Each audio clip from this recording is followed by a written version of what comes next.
Bonjour et bienvenue sur Non Limite Sécu, le podcast francophone hebdomadaire dédié à la cybersécurité.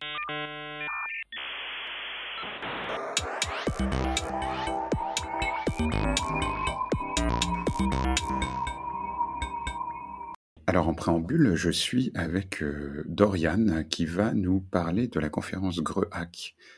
Et pourquoi nous avons invité Dorian? Parce que je suis au comité de programme de cette conférence depuis 10 ans et donc j'avais envie de leur donner un petit coup de pouce. Voilà. Full disclosure pour nos auditeurs. Dorian, est-ce que tu peux te présenter en 2 mots? Oui, donc tout d'abord, merci beaucoup pour l'invitation. Je suis donc Dorian, je fais partie à la fois du comité d'organisation de la conférence GREHAC et également du comité de programme, donc de la partie sélection de tout ce qui est présentation technique et workshop. Donc GREHAC, en quelques mots, c'est une conférence de cybersécurité qui a lieu à Grenoble tous les ans. Cette année, elle aura lieu le 15 et le 16 novembre.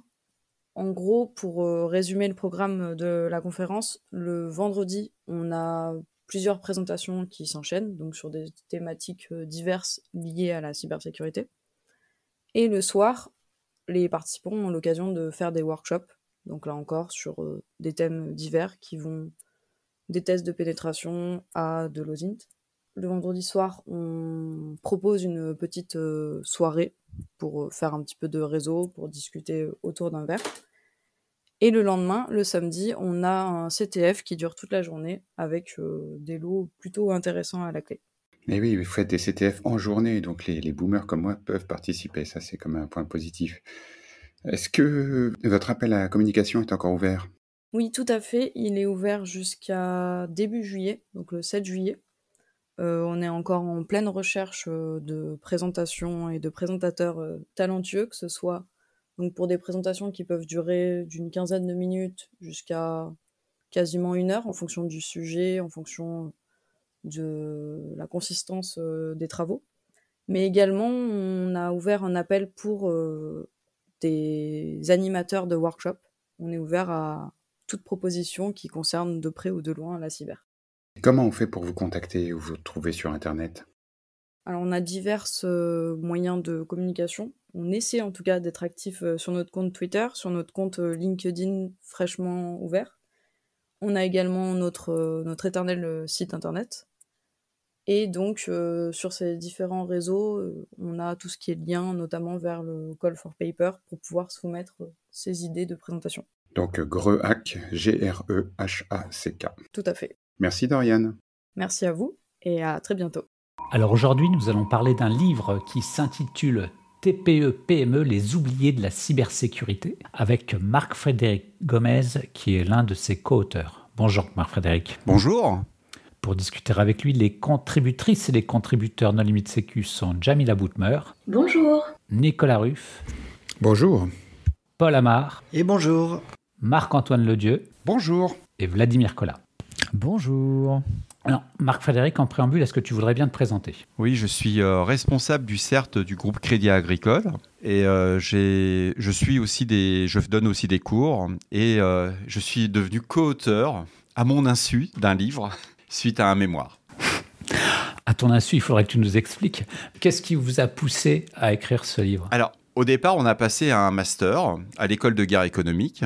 On a fait un mémoire de fin d'année, comme c'est obligatoire. Et suite à la lecture de celui-ci, tout le monde nous a encouragés, en particulier l'école, de dire « vous devriez écrire un livre » pour permettre justement de partager cette connaissance, toutes ces idées, pour faire de la cybersécurité dans les TPE et les PME avec les moyens associés dont elles disposent. Car l'objectif n'était pas de faire de la cybersécurité comme on voit dans les grands comptes ou avec des budgets informatiques sur des grosses ETI. Quand tu dis « on », c'est-à-dire que vous étiez tous les co-auteurs ensemble? Tout à fait. Ce master. Alors, on est 5 co-auteurs, donc ça vient de différents horizons. Il y a des personnes des assurances, on a des chefs d'entreprise, et on a aussi des gendarmes, donc des gens extraordinaires qui nous ont amené une rigueur pour écrire le mémoire ainsi que le livre, et une discipline de fer, quoi. Parce qu'il a fallu quand même se mettre tous les 5 autour de la table, et écrire un mémoire, c'est hyper facile en fin de compte à côté d'un livre. Et un livre, il a fallu le chapitrer, il a fallu faire une histoire qui embarque tout le monde, qui soit accessible, et on voulait absolument que n'importe quel chef d'entreprise qui a la taille d'une TPE, on l'a visé des chefs d'entreprise qui avaient entre 3 et 15 salariés. Donc, ce ne sont pas des experts en informatique. Il fallait à tout prix qu'ils puissent se dire comment je peux faire pour ne pas subir une cyberattaque et si j'en subis une, qu'est-ce que je dois faire? Et c'est comme ça qu'on a commencé à dérouler un petit peu au début le mémoire et à la fin le livre. Et c'était génial parce qu'on est venu au début avec nos idées, entre guillemets, par rapport... la gendarmerie est venue avec ses idées à elle, le chef d'entreprise qui avait une grosse entreprise de plus de 300 personnes, donc c'était pareil. Moi, je suis arrivé avec mon côté institution financière, avec des budgets de plusieurs centaines de millions d'euros, donc tout ça, ça collait pas. Et quand on s'est mis à interviewer des chefs d'entreprise, parce que c'était ça le secret de notre mémoire, c'est qu'on n'a pas écrit un mémoire à partir de nos idées, on a été rencontrer des chefs d'entreprise, de TPE, de PME, qui se sont fait attaquer. Il y en a qui ont perdu leur entreprise, il y en a d'autres qui ont justement pu réagir au bon moment, et on l'a dit, comment on peut faire? Qu'est-ce qui vous manque? De quoi vous avez besoin quand on parle de cybersécurité? Alors déjà, quand on leur parle de cybersécurité, on est des martiens, quoi. Et on a eu un cas, ça va être la première anecdote que je vais vous confier. C'est un petit restaurant qui fait que de la vente à emporter. Que de la vente à emporter. Et ce petit restaurant, il a une page Facebook. Toute sa vente se fait par sa page Facebook. Sauf que c'est l'effet TV5 Monde. Le mot de passe de sa page Facebook est collé sur un post-it derrière sa caisse enregistreuse. En face, il a un concurrent. C'est de l'histoire vraie, hein, c'est pas du tout du fake, c'est pas quelque chose d'inventé. Il a un concurrent et cette personne embauche quand même 9 personnes, il a 9 salariés et du jour au lendemain, pendant le confinement, il se met à plus avoir de commandes. Il comprend pas. Il se dit mais c'est bizarre, j'ai de moins en moins de commandes et il voit toujours sur sa page Facebook des gens qui le remercient, que c'était très bon, etc. Mais il n'y a pas de commande, il y a certains soirs, il n'y a plus rien, quoi. Et il décide d'aller checker sa page Facebook. Au départ, il voit que tout est normal. Et puis il se rend compte que ce n'est pas le même numéro de téléphone. C'est le numéro de téléphone du restaurant qui est en face du sien, dans la même rue. C'est son concurrent qui a été se connecter sur sa page Facebook et il a juste changé son numéro de téléphone. Donc voilà, c'est comme ça que ça a commencé notre histoire. On s'est dit, tiens, on va regarder ce genre de choses. Et puis voilà, on est parti et puis on a commencé comme ça. L'histoire ne dit pas si le concurrent avait une nourriture qui était meilleure que le restaurant dont tu parlais. Non, on n'a pas été là. Nous, notre objectif, c'était vraiment de voir... Bon, depuis, cette petite entreprise qui faisait de la nourriture, de la street food, bon, le gars est devenu un expert en cybersécurité. Il a durci ses pages, il fait de la 2MFA, etc. Il est devenu vraiment aware parce qu'il s'est rendu compte que malgré le fait que lui, son job, c'est de faire de la bouffe, c'est pas de faire de la cybersécurité, il a été obligé de rajouter cette corde à son arc et il l'a vraiment rajouté dans le mode je suis assuré contre l'incendie, je suis assuré pour les responsabilités civiles, je vais m'assurer le côté cyber, mais surtout, j'ai des bonnes pratiques à faire qui ne sont pas si compliquées que ça quand on a vu la fin de son entreprise. Il avait quand même déjà commencé à licencier 4 à 5 personnes sur les 9. Donc voilà, c'est comme ça qu'on a commencé l'idée. Je reviens rapidement au livre. Pour le structurer, est-ce que vous avez eu de l'aide externe ou vous êtes arrivé à le faire tous les 5? Alors c'est Jérémy Marlin, un des co-auteurs qui a travaillé énormément sur cette partie-là. Et c'est lui qui a commencé à le structurer avec Émilie Mercier, notre chef d'escadron, notre commandant d'escadron, de gendarmerie. Et ils l'ont structuré. Et Émilie nous a vraiment challengé, c'était assez rigolo nos séances de travail. C'est-à-dire qu'on se voyait le soir après le bureau, quand on se voyait à travers des confs Teams, et on avait droit, parce que évidemment les garçons sont hyper éparpillés, travailler avec des garçons pour écrire des livres, c'est la folie. Jamila ne fait jamais un livre avec des garçons, c'est catastrophique. On avait droit à 5 minutes de vraiment lâcher prise, et après c'était le timing. Et pendant les 45 minutes à 1 heure qu'on se donnait chaque soir, on travaillait avec un plan, c'était prédéterminé. On avait chacun des tâches, qu'est-ce qu'on avait fait par rapport à la précédente réunion, etc. Et on a aussi Cédric Bouet, qui est aussi colonel de gendarmerie, qui lui a, comment dirais-je, lui il a un don, il sait écrire. Tu lui donnes 3 mots, il te fait un bouquin, quoi. C'est propre, c'est nickel, c'est hyper agréable à lire. Il n'y a pas de faute d'orthographe. Donc, c'était que du bonheur de travailler avec eux. Il y a Mathieu Collat qui est toujours chef d'entreprise, qui lui nous a apporté tout son réseau, tout aussi ce côté très pragmatique au niveau de TPE, PME. Et Vianney Dermy qui travaille chez Crédit Agricole Assurance. Alors, j'ai fait un peu de pub.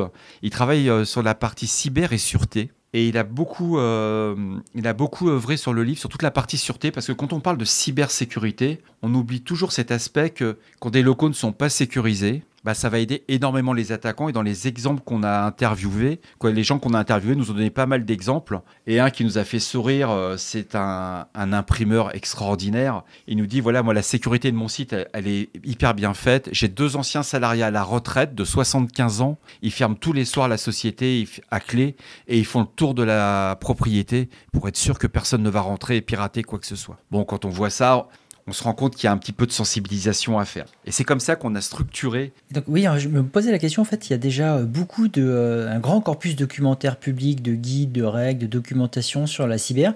Et est-ce que vous êtes inspiré, par exemple, de la cybersécurité et l'usage des dirigeants, qui est un guide que nous avions fait avec l'OCIR et Inclusif, qui parle de 15 thèmes, ou du fameux guide des bonnes pratiques informatiques de l'ANSSI avec ses 12 règles? On ne s'est pas appuyé sur ces documents parce qu'on est parti de notre mémoire. On ne s'est pas documenté là-dessus, on s'est appuyé sur nos expériences personnelles à chaque co-auteur. Et on a regardé celui-là de l'ANSSI, on avait regardé, mais très, très rapidement, on avait trouvé ça un peu trop lourd à assimiler pour un chef d'entreprise, parce quand on a fait nos interviews, on a constaté qu'au début, ils avaient très peu de temps. C'était pas un sujet qui les passionnait. Et quand on a commencé à rentrer dans le fait que, tiens, l'entreprise qui est en face de chez vous a déposé le bilan pour ça, il y a eu telle chose qui s'est passée. Et là, d'un seul coup, on a eu de l'écoute, mais ils voulaient avoir des solutions très pragmatiques, des solutions actionnables. Et dans les sur celui-là de l'ANSSI, j'ai pas lu sur celui-là de l'OCIR, et je suis désolé, Vladimir, mais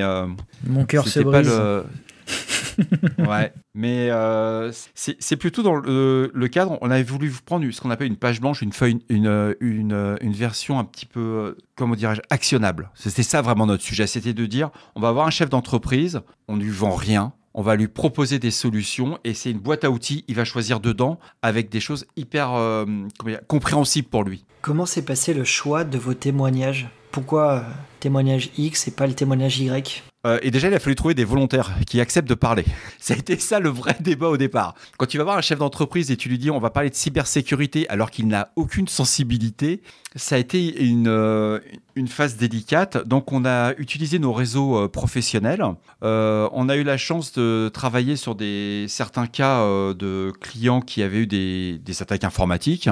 Ils ont accepté de jouer le jeu. Ils ont dit ok, moi je joue le jeu, je vais en parler. On l'a anonymisé, bien entendu, tous les noms et des lieux. Par contre, tout ce qui est écrit dans le livre, ce sont des faits factuels, vérifiables. C'est pas du tout c'est pas inventé. Il y a rien de tout ça, quoi. Lors du mémoire, quand on a fait le mémoire, on a donné les vrais noms, les vrais cas d'usage, et pour le livre, on les a anonymisés. Alors moi, je vais juste faire une remarque de fond de cours. Il ne s'agit pas du livre, des oubliés de la cybersécurité. Il s'agit du livre sur les oubliés de la cybersureté. Et tu m'y as fait penser en parlant de tes petits vieux qui faisaient le tour du jardin pour vérifier s'il n'y avait pas des piratages informatiques. Je voulais savoir si tu faisais une différence entre cybersécurité et cybersureté, et en particulier, est-ce que tu incluais par exemple la sécurité physique dedans ou ce genre de choses ? Oui, c'est inclus. Il faut pas oublier que une chose la plus, c'était pendant tout notre cursus scolaire, on a beaucoup souri. On avait une professeure, c'était Madame Gora, et son truc, c'est les sécateurs. Elle adore se promener autour des data centers avec des sécateurs, donc c'est une spéciale dédicace. Et quand on parle de sûreté, on pense toujours, quand on parle de cybersécurité, on pense toujours que de l'informatique, mais on peut rendre une entreprise complètement inopérable avec juste, on coupe sa fibre, tout simplement. Vous la coupez avec un sécateur, c'est ce genre de choses qui se fait. On voit aussi le problème des caméras, on voit tout ce qui va être le problème des IoT associés, etc. Et ce sont des sujets que les chefs d'entreprise, quand on leur a parlé au départ de la sûreté de leur bâtiment, ils ont dit j'ai un système d'alarme, donc tout va bien. Et quand on leur a proposé de travailler sur des scénarios du type vous arrivez le lundi matin, c'est le dernier jour du mois, c'est le jour où vous faites la paye, on vous a cambriolé que l'informatique. C'est-à-dire que vous avez vos bureaux, mais vous n'avez plus d'informatique. Qu'est-ce que vous faites ? Et là, ils commençaient à se rendre compte que l'alarme ne s'est pas déclenchée, vous n'avez plus d'ordinateur, qu'est-ce que vous allez faire ? Et c'est là qu'on a commencé à rentrer dans le système. Est-ce que vous avez des sauvegardes ? Est-ce que vous avez de la résilience, etc. Comment vous faites pour prévenir vos clients ? Comment vous faites pour prévenir vos fournisseurs ? Votre banquier ?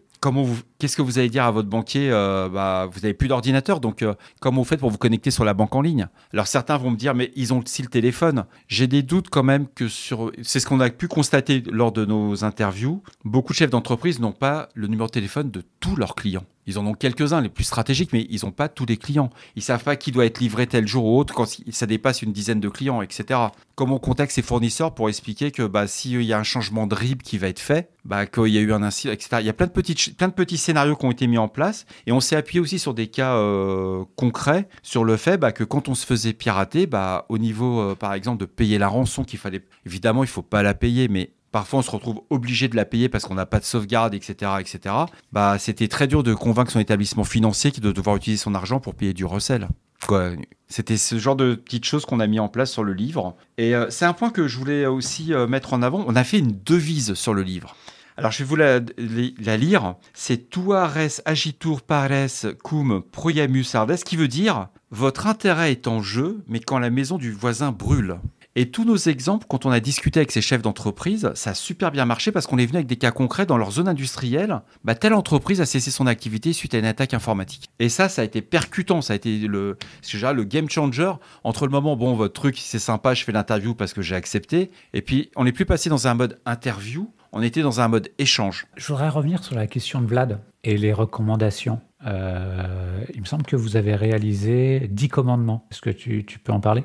Attends, avant, je fais une petite blague pourrie, mais là, tu parles de 10 commandements. Avec l'OCIR inclusif, on en a fait 15. L'ANSSI en a fait 12. Est-ce que tu as fait comme dans Marie à tout prix, là, quand le héros, il prend un mec en autostop qui lui dit « Hey, tu sais, il y a des vidéos qui font les abdos en 7 minutes. Moi, je vais sortir la vidéo des abdos en 5 minutes. » Non, pas du tout. On est parti sur quelque chose de simple et assimilable. On n'était pas du tout dans le mode faire le plus court, le plus long. C'était pas du tout l'objectif.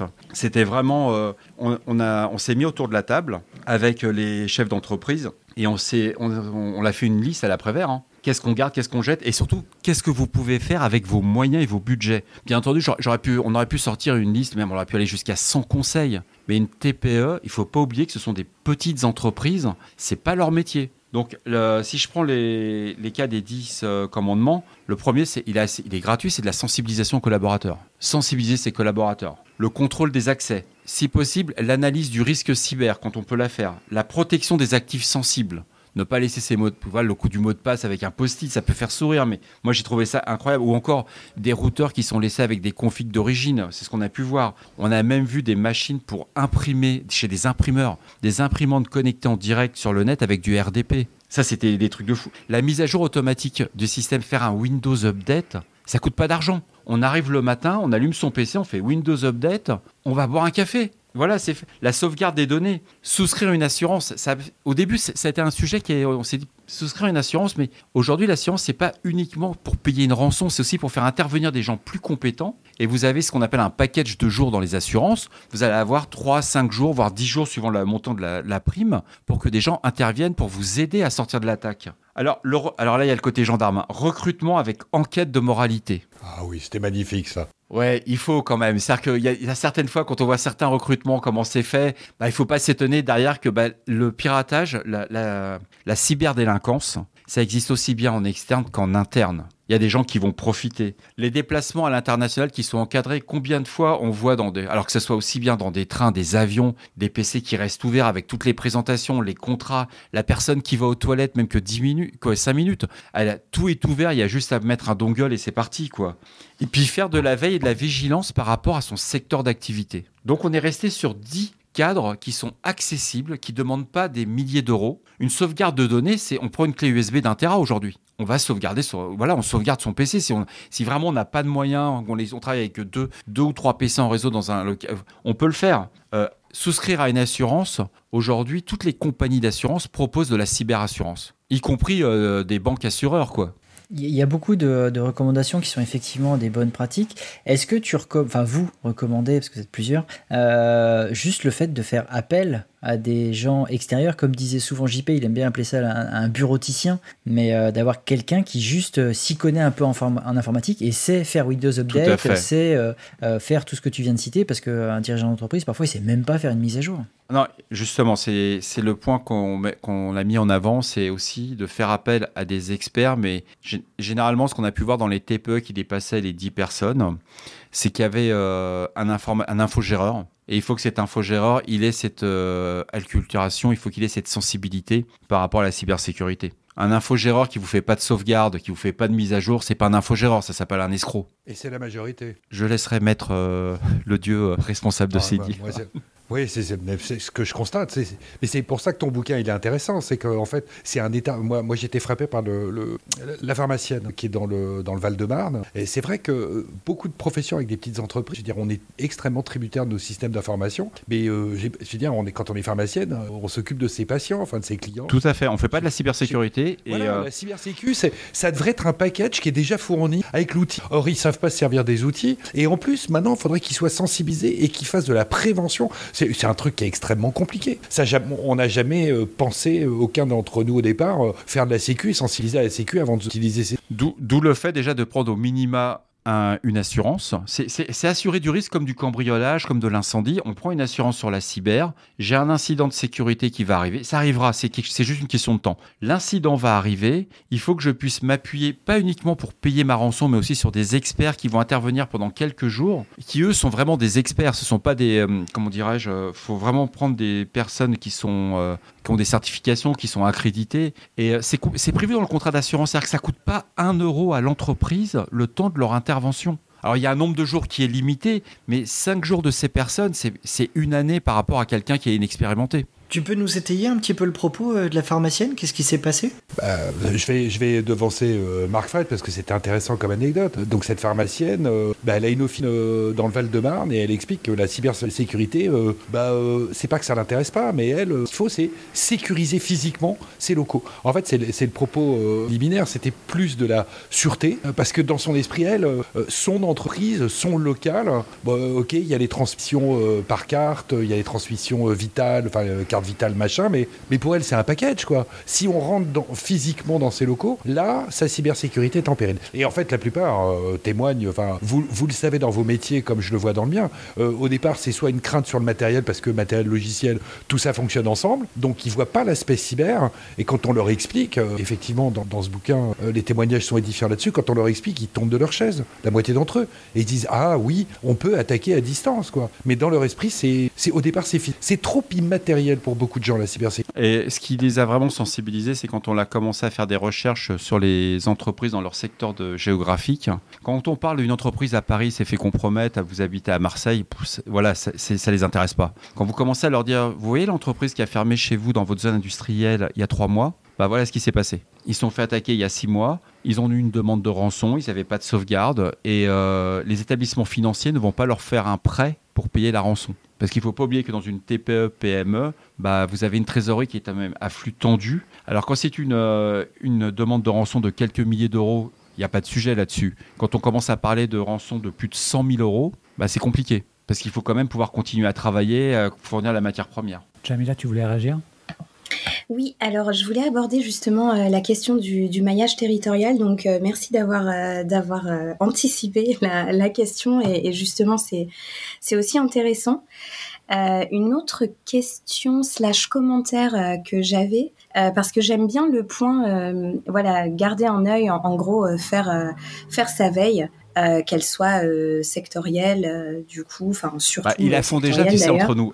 Entre nous, ils la font déjà parce qu'ils font la veille sur leurs concurrents. Et au début, quand tu leur parles de veille, de threat intel, quoi, concrètement, si on leur parle de termes techniques, alors là, tu les perds tous. Hein. Mais quand tu leur dis il faut faire de la veille sur la cybermenace, ils ne comprennent pas. Alors que tu leur dis mais vos concurrents, vous les connaissez. Alors au début, c'est un petit peu gêné. Puis à la fin, ils savent voilà ce qu'il fait, voici où il s'alimente, voici son fournisseur, voilà ses marges opérationnelles. J'y bats dans la menace cyber. Vous avez la même chose. Vous avez des groupes d'attaquants qui se sont spécialisés. Alors, il y a les opportunistes, mais il y a ceux qui se sont spécialisés par rapport à votre secteur d'activité. Quand on est sur un fournisseur qui fournit des pièces d'aéronautique pour des avions qui sont dans le secteur de la défense, on va aller plus loin. Mais eux, ils sont déjà sensibilisés parce que leur donneur d'ordre déjà les sensibilise énormément. Mais quand c'est une entreprise de restauration ou une pharmacienne, si on prend le cas de la pharmacienne ou de l'imprimeur, le fait qu'il ait un RDP, un remote desktop, donc c'est un remote desktop ou d'ouvert sur une ligne internet, on fait un scan sur le port, on est dedans quoi. Et pire que ça, derrière c'est un Windows XP. Sur sa machine, on est sur un Windows XP. Et le mot de passe, je le donnerai pas, mais c'est celui-là qui correspond au login. Et quand on voit ça, et la personne nous disait ouais mais moi je ne crains rien. Bon. Il s'est quand même fait que des gens se sont connectés dessus et chaque rouleau sur ces machines coûte 50 000 euros. Hein. bah, y en a un qui est parti pour écrire des choses pas très agréables. Ça fait partie des choses, ils sont sensibilisés derrière. Ils disent, mais bon, j'ai mis un firewall, j'ai une livebox. Ah, une livebox, c'est pas un firewall. Mais c'est une boîte, ça fait firewall, c'est ce qu'il voit dans les menus. Quand il regarde dans les menus les règles de firewall, pour lui, bah, moi, c'est un firewall. Et le chef d'entreprise, il ne faut jamais l'oublier, il a un Alors, l'infogéreur, on a appris sur ce cas-là, c'était un cousin. Ouais, non, mais là, on est rentré dans le monde réel des TPE, quoi. Et le cousin, il fait une école d'informatique, mais pas en cyber. Bon, après notre interview, je pense que le repas du dimanche a dû être un peu plus compliqué pour le cousin. Ça a dû être un peu plus tendu, mais c'était le côté... Et du coup, deux questions à la suite de ce que tu viens de dire. Donc, par rapport au maillage territorial, justement, on sait, de par les rapports qui sont publiés, notamment par l'ANSSI, etc., que les TPE-PME sont effectivement une priorité, qu'il y a ce maillage territorial au niveau des administrations pour participer à la sensibilisation. Est-ce que tu as mis en place une sorte de, je sais pas, peut-être partenariat, c'est un grand mot, mais en tous les cas, faire en sorte que ton bouquin circule auprès des bons interlocuteurs? Et la question suivante, c'est est-ce que vous avez mis un peu c'est un gros mot, mais des KPIs un peu en place pour voir, ok, une fois qu'on a mis en place ces 10 commandements, effectivement, est-ce qu'on a pu constater une diminution,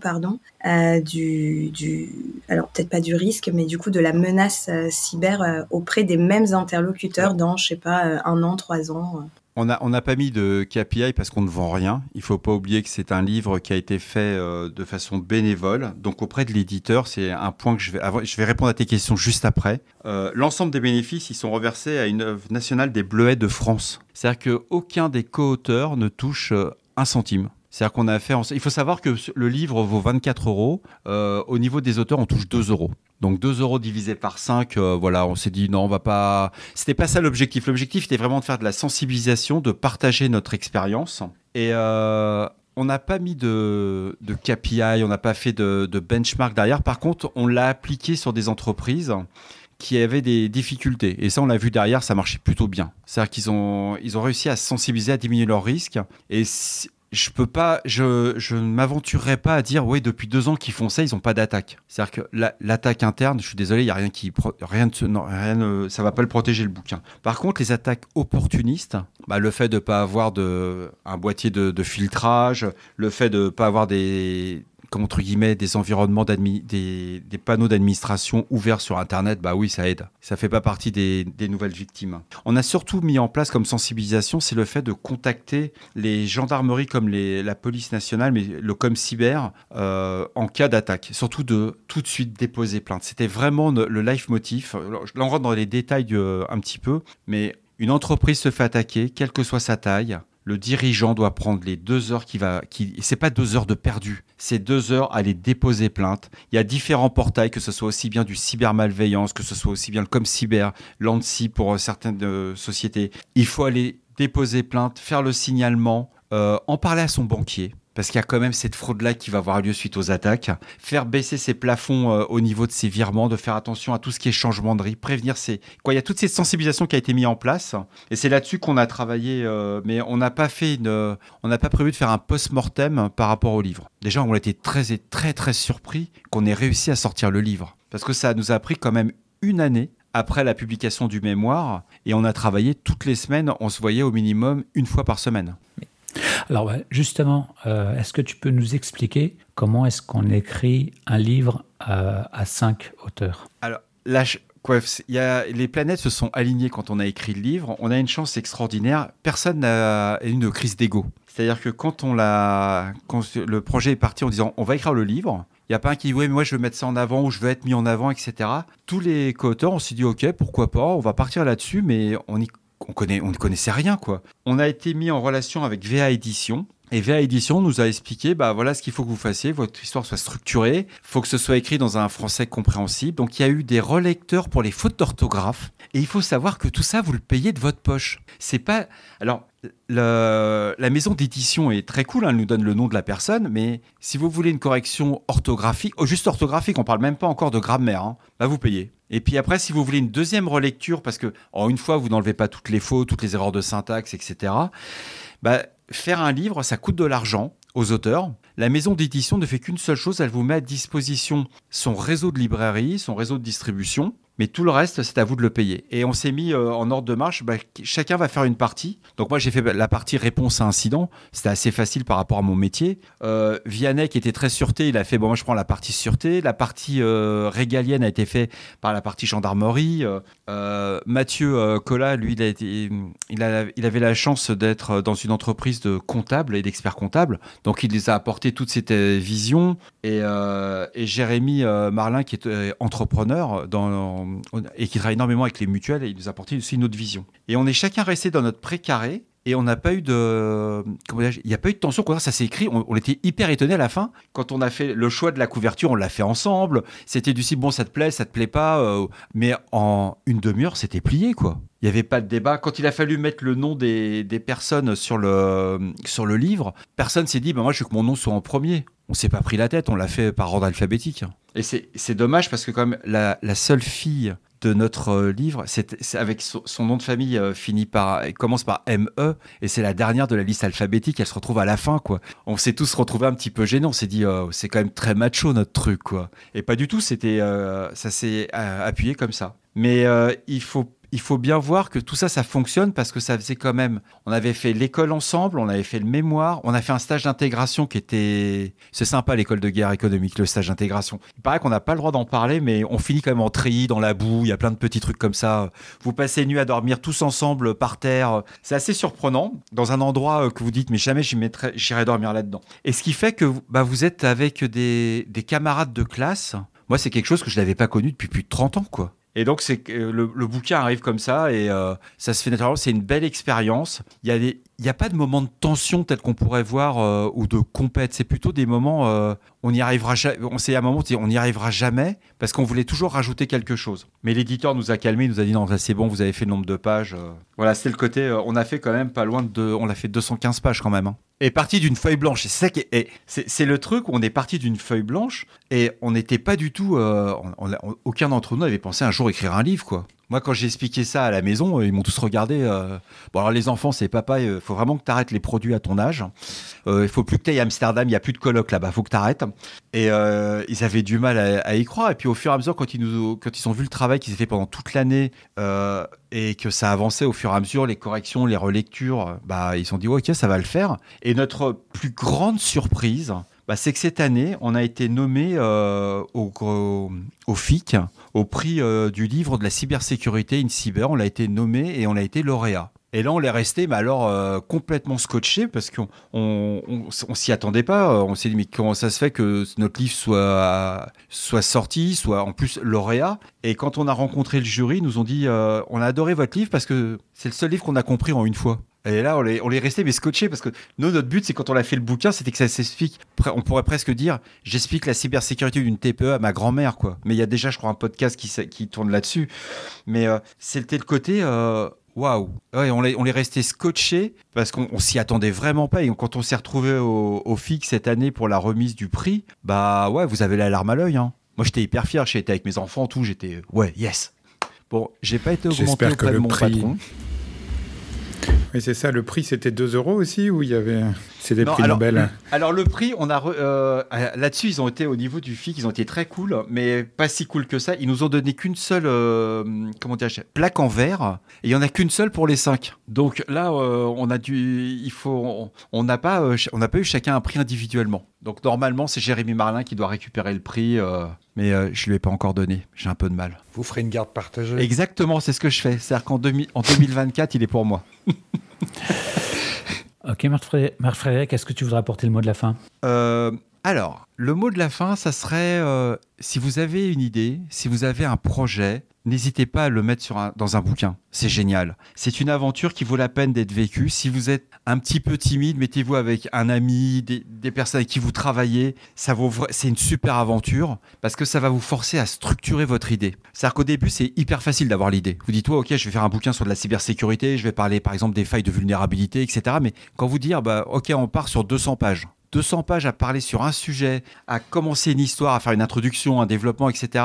Ça peut sembler facile pour certains. Nous, ça a été vraiment une vraie galère. Et surtout, c'est d'avoir ce côté bienveillant d'accepter la critique. C'est-à-dire que lors de nos séances, on avait quand même des quarts d'heure de ce qu'on appelle de bashing, hein, c'est de dire tout ça, ça va pas. Et à aucun moment, il faut vraiment pas prendre ça à titre personnel. Il faut se dire, ok, ce que j'ai fait, c'est pas aux attentes.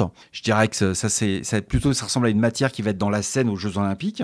Mais c'est ce côté-là, quoi. C'est vraiment non, faut s'éclater. Écrivez un bouquin, faites-vous plaisir. Vous ne ferez pas d'argent, vous ne serez jamais un Guillaume Musso, vous allez vendre 1 million d'exemplaires. Mais d'un autre côté, moi, j'ai trouvé ça top. Et si c'est à refaire, je re-signe sans problème. Moi, j'avais une autre morale pour conclure sur McFred qui dit qu'il faut y aller. Moi, je citerais plutôt au joueur du grenier dans l'épisode d'Aikatana qui dit « À vouloir voler trop haut, le héros s'est brûlé les ailes. Il s'imaginait être le héros, mais il oublia l'essentiel. Lorsque l'envie vous prend d'essayer quelque chose de bien, abandonnez rapidement avant d'échouer comme un chien. » Mais c'est très optimiste ça, Vladimir. Bon, et bien sûr, ces bonnes paroles. Marc-Frédéric, merci beaucoup d'avoir accepté notre invitation. Merci aux contributrices et aux contributeurs. Chers auditeurs, nous espérons que cet épisode vous aura intéressé et nous vous donnons rendez-vous la semaine prochaine pour un nouveau podcast. Au revoir. Au revoir. Au revoir.